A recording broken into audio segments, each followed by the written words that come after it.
This title is narrated with virtual voice, computer-generated narration for audiobooks. Cavern by James Calloway. Chapter 1. The Descent. The truck rattled on the gravel road, its suspension groaning in protest. Inside, the cab was thick with the smell of damp gear, old coffee, and the faintest sharp tang of ozone from the thunderstorms that had plagued eastern Kentucky for a week. Garrick kept both hands on the wheel, his knuckles white. He hated this part. The last 3 miles were less a road and more a suggestion, a scar of mud and limestone teeth climbing into the deep woods. Beside him, Kara had her laptop braced on her knees, the screen reflecting a topographic map in her sunglasses. GPS still holding, she said, not looking up. The coordinates from the Forestry Service drone are locked. We're about half a mile from the anomaly. Anomaly, Jason chirped from the back seat, his voice obnoxiously loud for the enclosed space. He was filming himself, his face lit by the screen of his handheld camera. I love that word. It's not a hole in the ground, folks. It's an anomaly. This is Jason Vale for Subterra Specs, and we are hunting anomalies in the absolute middle of nowhere. He panned the camera to the woman beside him. Dr. Reed, tell the Specsverse what we're looking at. Lay some of that big brain science on us. Dr. Evelyn Reed blinked, her focus pulled from the window.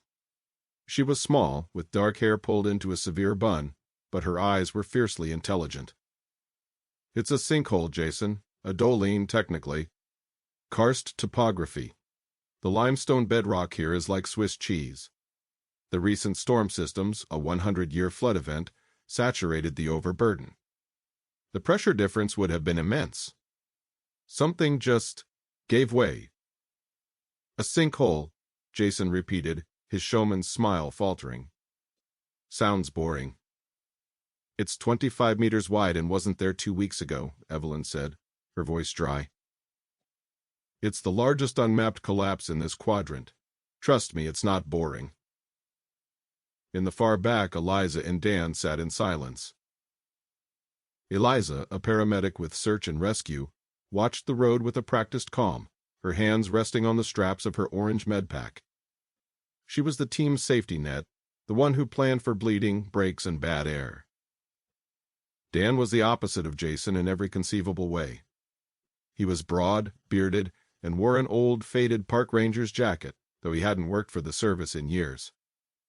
He was the team's security, a term that meant he carried the heaviest gear, knew how to build a shelter from nothing, and looked at every new situation as a potential threat.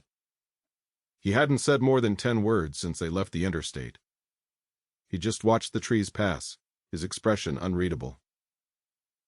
This is it, Garrick said, pulling the truck into a small clearing. The road ended abruptly at a wall of wet hemlock and rhododendron. Here? Jason said, lowering his camera. There's nothing here. That's the point, Garrick said, cutting the engine. The silence that flooded in was immediate and heavy. It wasn't just quiet, it was a vacuum, broken only by the tink-tink-tink of the cooling engine. Grab your packs, Garrick ordered. Helmets on. No exceptions. They spilled out of the truck. The air was thick, humid, and carried a strange chill. It was 80 degrees, but goosebumps rose on Eliza's arms. And with the humidity came the smell. Ozone, yes, but beneath it, something else. The cold mineral scent of wet rock, the metallic tang of deep, unmoving water. You smell that? Dan said, his voice a low rumble.